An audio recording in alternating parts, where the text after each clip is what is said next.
एक बार की बात है, गंगा के तट पर स्थित सोरन गांव के निवासी आत्माराम दुबे अपने घर के बाहर बैठे थे। वह परेशान बैठे थे क्योंकि उनकी बीवी एक बच्चे को जन्म दे रही थी। इंतजार की घड़ियां जब खत्म हुई तो दाई चुनिया दौड़ते दौड़ते बाहर आई। दाई ने ऐसी बुरी खबर सुनाई कि दुबे तो सर ही पकड़ के बैठ गया। दाई ने हड़बड़ाते और सकपकाते हुए बोला, पंडित जी, आपको बेटा हुआ है, पर आपकी बीवी को अभी तक होश नहीं आया है। दुबे की बीवी ने बेहोशी से मौत तक का सफर कुछ ही पल में तय कर लिया और वह पीछे छोड़ गई एक नन्हा मुन्ना प्यारा सा बेटा। इस घटना के बाद एक ज्योतिष को बुलाया गया और उसने एक भविष्यवाणी की। उसके अनुसार दुबे का बेटा एक शैतान है जो दुबे को भी खा जाएगा और इसलिए उस बेटे को घर से बाहर फेंक देना चाहिए। दाई चुनिया को यह गवारा नहीं था। वह उस बच्चे को अपने घर ले गई। हालांकि उसके पति और उसकी सास ने उसको बहुत खरी खोटी सुनाई और कहा कि ये बच्चा मनहूस है, पर चुनिया ने उन दोनों की एक ना सुनी। बच्चे को लाड देती ही रही ये प्यारी दाई। दुबे की मौत हो गई, पर अफसोस, चुनिया की भी सांप काटने से मौत हो गई। चुनिया के पति का शक यकीन में बदल गया और उसने उस लड़के को घर से बाहर निकाल दिया। बेचारा पेड़ के नीचे सोया।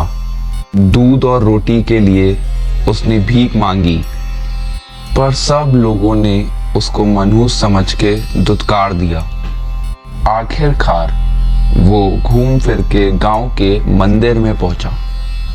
वहां उसकी मुलाकात एक संत से हुई। उनका नाम नरहरि दास था, जिन्होंने उस बच्चे पे तरस खा के बोला, बच्चे, राम हम सबका ध्यान रखते हैं, वो अमर हैं, तुम उनकी शरण में क्यों नहीं जाते? बच्चा श्री राम के जानने के बारे में उत्सुक था।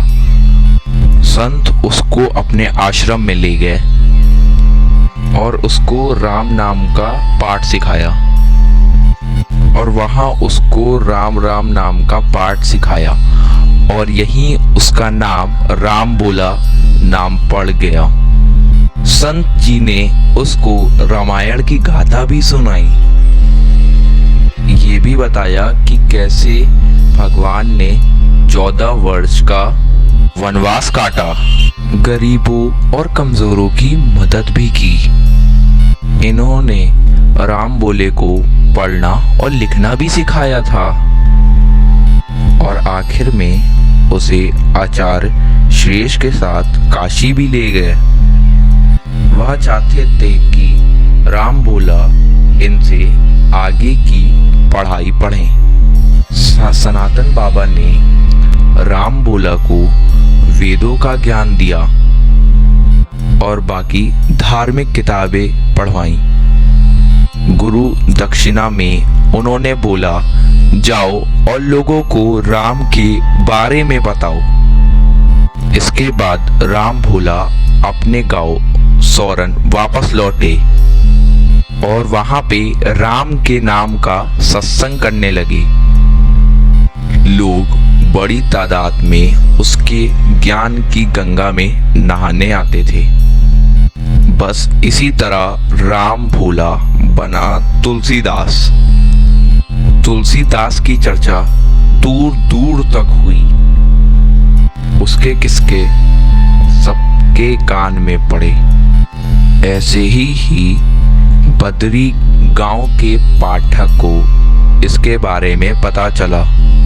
उन्होंने अपनी बेटी के लिए इस ज्ञानी को चुना। कुछ इस तरह हुई तुलसीदास की रत्नावली के साथ शादी। तुलसीदास रत्नावली के साथ बहुत ही ज्यादा प्रेम करते थे। एक पल भी उनके बगैर बिताना नहीं पसंद करते थे। यहाँ तक रत्नावली की सहेलियां भी इस बात पर मजाक उड़ाती थीं। एक दिन जब तुलसीदास घर लौटे तो वह ये जानकर दुखी हुए कि बीबी उनके पिता के पास रहने कुछ दिन के लिए चली गई। बीवी के बिना रहने का ख्याल उनको खाए जा रहा था, तो उन्होंने भी सोचा मैं भी अपनी बीवी से मिलने उसके पिता के घर जाता हूँ। तुलसीदास एक नदी में एक लाश के ऊपर पैर रख के नदी पार करते हुए और तूफान झेलते हुए उसके पास पहुंचे। उन्होंने अपनी पत्नी के कमरे में घुसने के लिए एक सांप को रस्सी तक बना लिया और रत्ना उनको देखकर चौंक गई। उन्होंने अपना प्यार का इजहार करते हुए अपनी बीवी से बोला, वो तुमसे मिलने के लिए सागर भी पार कर सकते हैं। रत्ना का तो कुछ और ही मानना था। उसने उसके पति की आंखें खोल दी और जवाब में बोला, अगर तुमने इतना प्यार श्री राम से किया होता बगैर इस हार्ड मास के पुतले से, तो तुम्हारे जीवन के सारे भय छूमंतर हो जाते।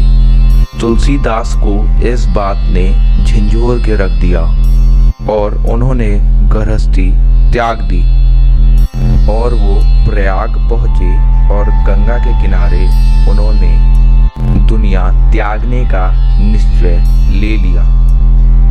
उसके बाद वो सीधे राजापुर गए और उन्होंने हिंदी में रामायण के सत्संग शुरू कर दिए। हालांकि बहुत लोगों को उनके शब्दों से राहत मिली, पर वहाँ पे बहुत सारे ब्राह्मण थे जिन्हें उनका हिंदी में रामायण पढ़ने का फैसला अच्छा नहीं लगा। उनके हिसाब से संस्कृति एक ऐसी भाषा है जिसमें रामायण का प्रचलन होना चाहिए, पर तुलसी ने किसी की एक ना सुनी और अपना काम करते रहे। और उनका सत्संग सुनने एक बूढ़े व्यक्ति सबसे पहले आते और सबसे बाद में जाते। समय के साथ तुलसीदास को अभ्यास हुआ कि ये बूढ़े बाबा और कोई नहीं पर हनुमान जी हैं, और यह सच था। बूढ़े भेष में तुलसीदास को हनुमान के दर्शन हुए। जब तुलसी ने हनुमान जी से राम को पाने का रहस्य पूछा तो फिर उन्होंने बोला, चित्रकूट जाओ, तुम्हारी इच्छा वहीं पूरी होगी। वो चित्रकूट गए। एक दिन जब वो कपाटगिरी में बैठे थे तो सुंदर राजकुमार उनसे मिलने आए। उन्होंने राजकुमारों के सिर पर तिलक भी लगाया और फिर वो दोनों वहां से चले गए। जब वो दोनों राजकुमार वहां से चले गए तो एक तोते ने कहा कि जब तुलसीदास भक्तों को तिलक लगा रहे थे तब जिस राजकुमार को उन्होंने तिलक लगाया वह राजकुमार स्वयं श्री राम थे। यह सुन के तुलसीदास तो बावले से हो गए थे और राजकुमारों के पीछे भागे, पर वो तो फुर हो चुके थे। तोता, जो कि शायद हनुमान थे, वो भी आसमान में उड़ गए। बस इस घटना के बाद तुलसी बदल गए और उनके सत्संग सुनने के भक्त और भी ज्यादा बढ़ गए। अब उन्होंने एक तीर्थ पे जाने का स्थित किया। उनका पहला पड़ाव था वृंदावन, और वहां के लोगों को शक हुआ कि अगर तुलसीदास राम के भक्त हैं तो कृष्ण जी की मूर्ति को कैसे पूजेंगे। बस फिर क्या, सबका शक दूर हुआ। चमत्कार हुआ, मंदिर में कृष्ण जी की मूर्ति श्री राम में बदल गई, और इसके बाद और भी बड़े बड़े कारनामे किए। राजस्थान के पास इस समय उनका बसेरा था। छूत अछूत का भेदभाव ना करके भील आदिवासियों को भी गले लगाया। इसके बाद उन्होंने महाराणा प्रताप की गुलशन सुलझाई कि उन्होंने मान सिंह को समझाया कि अपने ही भाई बंधु के खिलाफ नहीं लड़ना चाहिए। जब अकबर को मान सिंह के पीछे हटने की खबर मिली और उन्हें इसमें तुलसीदास का हाथ दिखा तो वह बड़े प्रभावित हुए। उन्होंने तुलसीदास को अपने दरबार में बुलाया, पर तुलसीदास ने ये कह के मना कर दिया, मेरे भजन श्री राम के लिए हैं, मैं किसी राजा के दरबार में नहीं गा सकता।